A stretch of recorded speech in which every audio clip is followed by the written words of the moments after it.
Authoritarians and governments have figured out how to use misinformation and fake news and all the other things that we've seen in the US too, but we see it at a lot of places around the world, to create a public sphere that's not healthy and that is not really very compatible with a healthy liberal democracy. There is that symbiotic, if not parasitic, relationship, because there is an authoritarian orientation that we don't recognize when we're participating in digital media, social media. I like to say it's kind of a faux libertarianism in the sense that what you're being fed is not your choice. It comes down to fundamentally media literacy, does it not, and a decision that a citizen is going to make, that they're not going to get their news from just an ad hoc sampling of what their friends may post on Facebook or Twitter. And it's not even an ad hoc sampling. What a lot of people don't realize is that, for example, Facebook organizes your social media feed and it chooses what to show you and what to hide. It ranks it, and it's got algorithms that are predicting what will make you stay on the site. That's all they care about. And right? that's why it's really not libertarian. It's No, not it's free not. thought. It's not. It's a corporate authoritarianism. It's a corporate form of trying to keep you there, and they don't even tell you that, look, we're not showing you everything, we're just ranking you. Now, obviously, they can't show you everything. There has to be a way to pick, because there's too much. But they make the process of how they pick, they hide it, they don't tell you, they don't give you control over it. They're like, here you go. And most people don't even know that they're picking. So if you want to keep people on the site, from my observations over the years, I think it promotes two kinds of dates, news. One of them is the cute, cuddly stuff, the things that make us feel good. So that's why your Facebook is full of baby pictures, engagement news, all those things that sort of make us feel good, and we click on like, you get more of it. The other thing that I see online a lot is that if there's a quarrel, an argument, a dispute, it grabs our attention. I mean, it's like rubbernecking a car wreck, right? You kind of are like, oh, what's going on there? So it also promotes that. So it also promotes echo chambers because we feel more comfortable. But it also promotes things that push you a little to the edge of wherever you are, because that can also be engaging. So none of these, I mean, everything that they do is optimized towards keeping you on the site. And I liken this to, say, I mean, obviously people have an appetite for this stuff. I liken this to the way we have a sweet tooth. Like, humans crave sugar and salt. And that's a perfectly reasonable thing because we evolved under scarcity of sugar and salt. So if your ancestors didn't like sugar and salt, they weren't doing very well. It's good that whenever they could rarely find it, they ate it up. But now you're in a sugar and salt overload. And you've got a company like Facebook whose business model is people have a weakness for sugar and they have a weakness for salt. So let's serve them sugar, salt for breakfast, lunch, and dinner.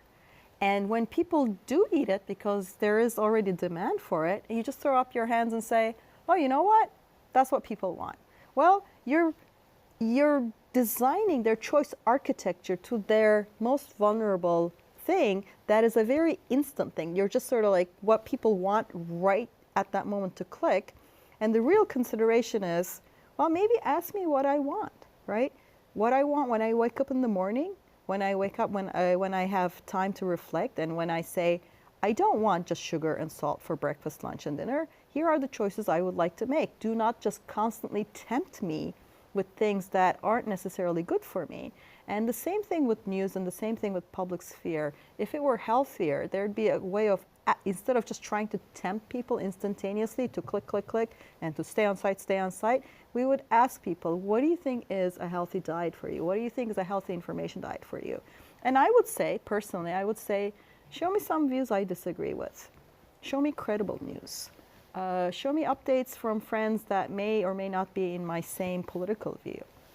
I mean, and this goes across the political spectrum. For example, before the election, I did not see a single status update, as far as I could tell, from any of my Facebook friends that were sympathetic or supporting of Trump. I had some. I mean, obviously, I'm a college professor in a liberal town, so more of my friends are in the Democratic Party side of the aisle. But I had friends over the years, some from high school, middle school, some from elsewhere, and I actually would have liked to have seen some of what they were saying.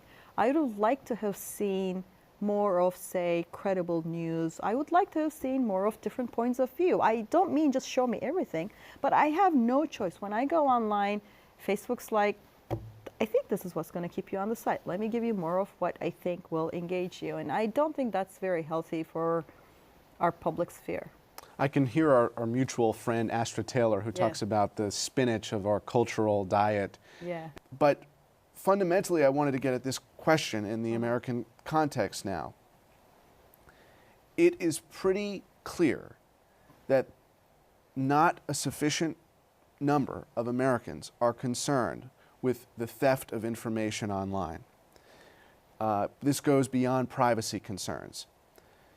They're not concerned with what have been digital Watergates for the last 4 years, courtesy of WikiLeaks. So what I want to say is that, like, whistleblowing is a time-honored tradition. It's an important tradition, and I support it, right? You have a history of whistleblowers.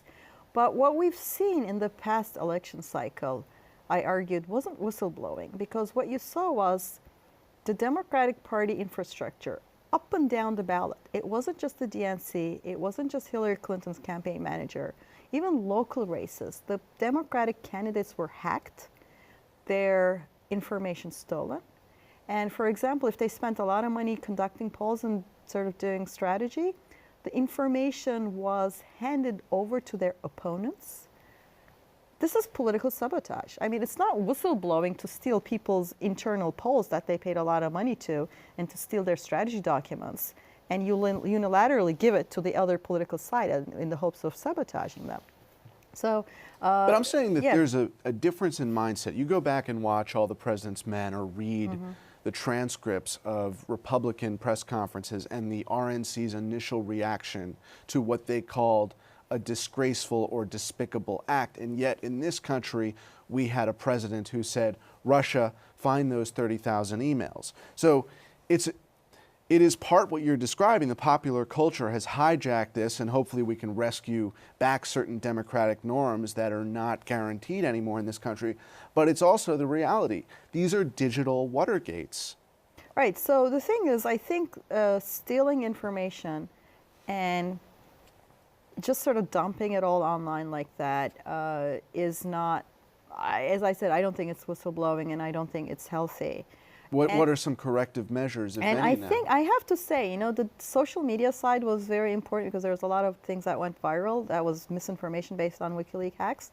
But our mass media too, I think failed, absolutely failed, because 100%. they took this stuff and they just couldn't keep their eyes off it. There's a lot of, I mean, if there's a public interest news story in it, I don't mind the public interest news story. If there's some wrongdoing, criminal acts, corruption, by all means.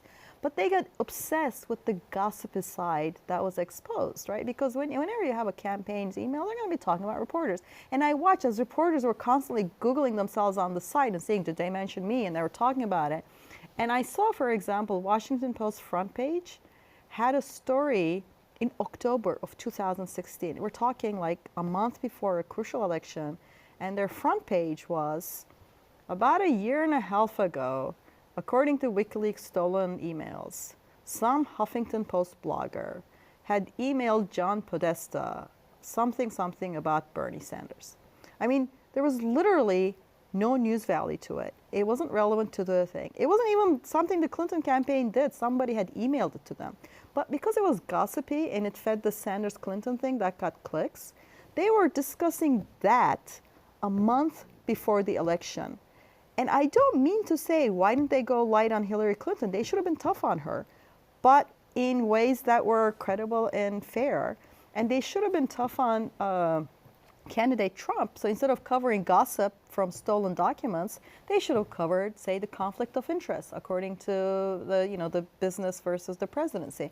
In fact, I did a cursory search of all media before the election for, say, New York Times, Washington Post, and Politico. And they had enormous coverage on emails and WikiLeaks. And they compared to, say, conflict of interest, if, you know, candidate Trump becomes a president, it was maybe 20% of that. So they were drowning in this sort of stolen stuff that was just dropped in front of them like candy, week by week, instead of doing their job which was to ask tough questions and do tough investigations on both candidates so that we could have a more informed choice. So it's not just social media that's kind of failing us. It's also the digital media, the news media is chasing clicks, part of the story.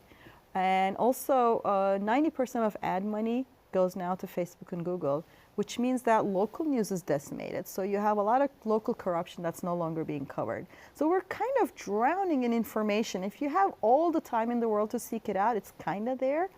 But we're really missing credible gatekeepers that can help us make sense of it. We're missing local newspapers that can, you know, chase it. And meanwhile, I think there's a lot of things to be worried about. In the minute we have remaining, where is there hope? Where is there hope here? Where is there hope in more there's a lot of hope. Despotic regimes where there's real censorship? It's, you know, it's not misinformation guided censorship. It's there's no Wikipedia, there's no encyclopedia. Turkey, Egypt. What I would say is that there's a lot of hope because the same technologies that bring all these complications also allow us to connect to one another.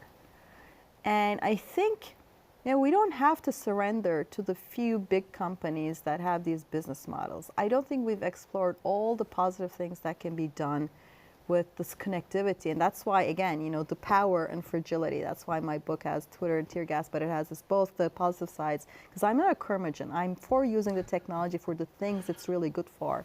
And I think we should bring real public pressure and political pressure on the big platforms like Facebook and Google, because you're part of the public sphere now.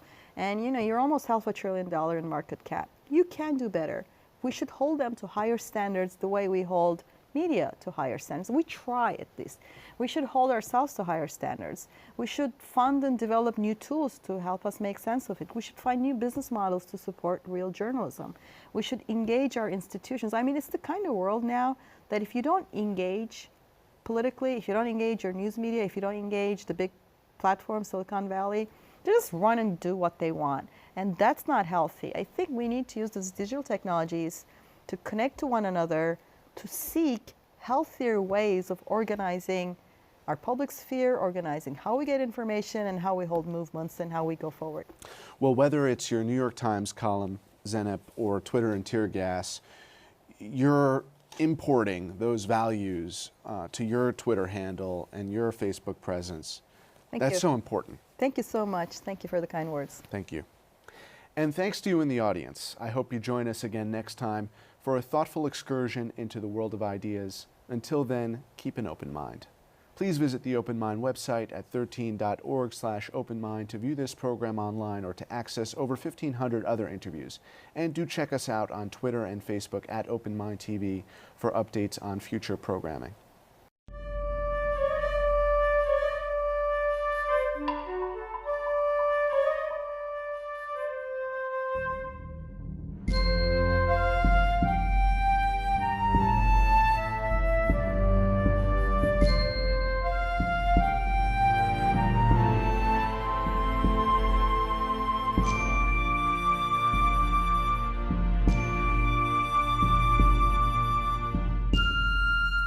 Continuing production of The Open Mind has been made possible by grants from Ann Olnick, Joan Gans Cooney, the Angelson Family Foundation, Alfred P. Sloan Foundation, the John S. and James L. Knight Foundation, Joanne and Kenneth Wellner Foundation, with special thanks to the Schumann Media Center for additional support, and to the corporate community Mutual of America.